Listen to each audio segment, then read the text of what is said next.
Hello guys, it's me Navi Lightning Strike, and this is the final shoutout video I'm doing today. Yep, the final shoutout video is to one of my other, I have a lot of favorite channels like I said, but this is another one that I found while I was at my sister Laura's house. I'd gotten sick right before an appointment, and then everyone else got sick. We were all sick for like 2 weeks, and I was at her house the whole time. Okay, so yeah, this channel is called Tail Foundry. It's awesome. You should watch it, and it's great. And yes, it's like basically talks about like all my favorite like fantasy stuff, and yeah, and just the way he explains it is so awesome, and I love it. And okay, enough talk. Let's get on to watching Tail Foundry. Yeah, I can't wait. I want to tell you a story, a very familiar story, one you may have even heard before. It's about childhood and darkness, magic and trauma. It's about burnt toast and creatures older than creation. Burnt toast. It's about a duck pond at the end of the lane. Or was it? Burnt toast makes me cough when I eat it. Whatever else it is a story about you. And you will know that as soon as you hear it. Although the precise events may not be yours, although you may have never experienced any of these things firsthand, you will know them for what they are. Parts of your childhood. Parts of the adult you've become. Parts of the person you're always becoming. The story is called The Ocean at the End of the Lane by Neil Gaiman.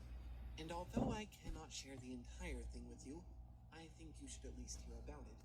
The very same way you should remember who you once were so long ago.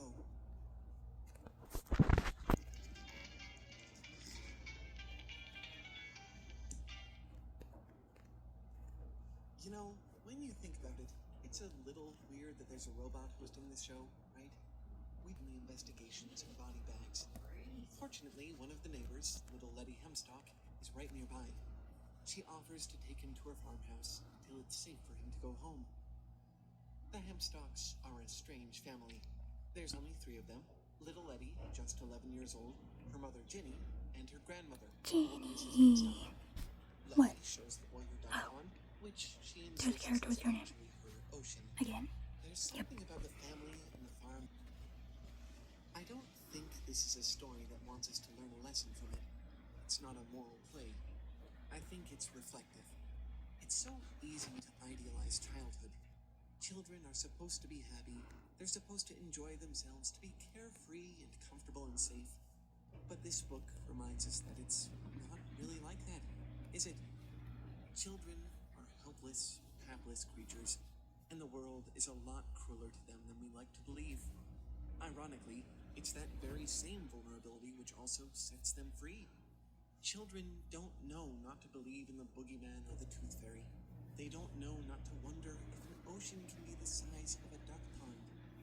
But with each heartache, each lonely birthday party, each dead cat, each burnt piece of toast, a child learns.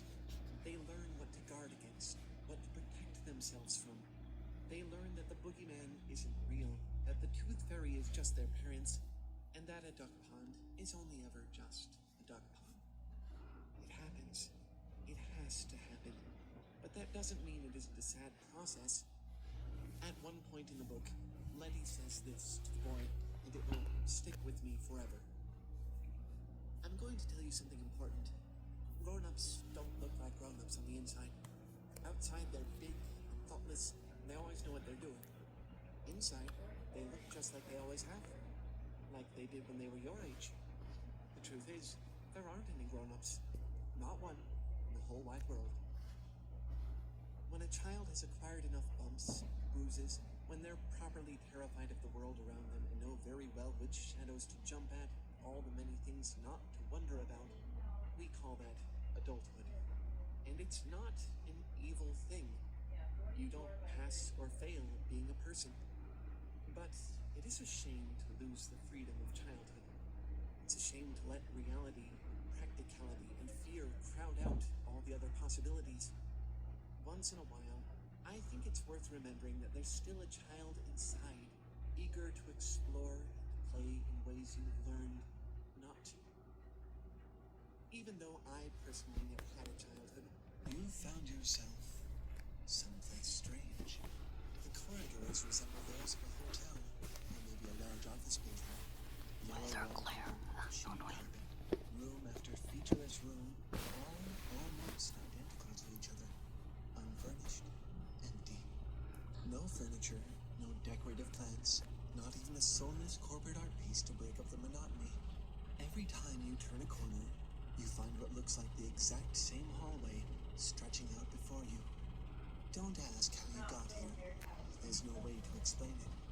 It was as if you fell through the world, through a glitch in reality, into somewhere behind the scenes that you were never meant to see. And just as there was no entrance, no matter how far you travel, how many strangely angled turns you take, how many bizarrely small or impossibly tall flights of stairs you climb, you are never going to find the exit, because there simply is none. Welcome to your new eternity, trapped here, in the back rooms.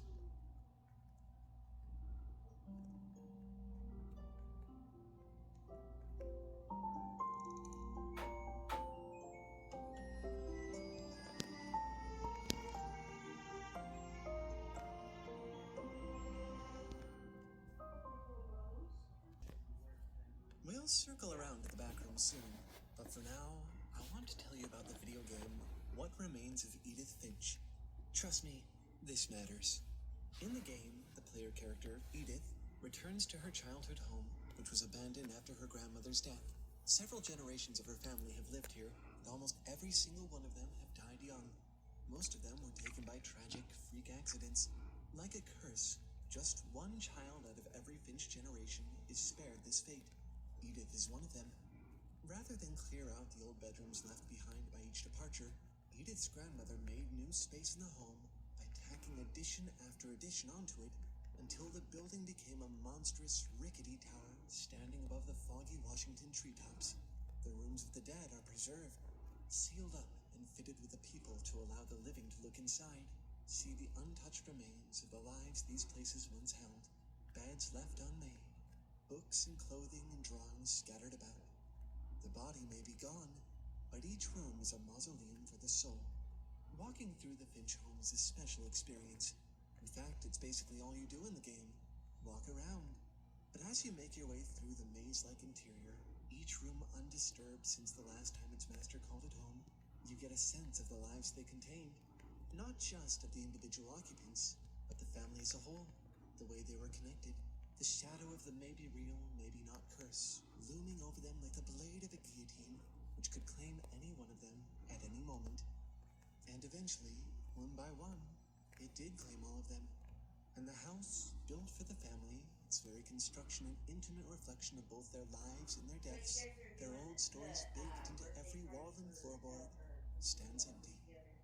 Without a Finch in it, it is forever unfulfilled, yearning, hungry. Well, that's still Foundry for you. You like it? I love it. You should go watch it and subscribe to it. And yeah, yay, Tail Foundry. So yep, it's awesome. You guys should definitely go check it out. And yeah, Tail Foundry, you're great. And all the people who help make the videos, yay, go watch them. They're awesome. Go do it. Right now. How far was there into so okay.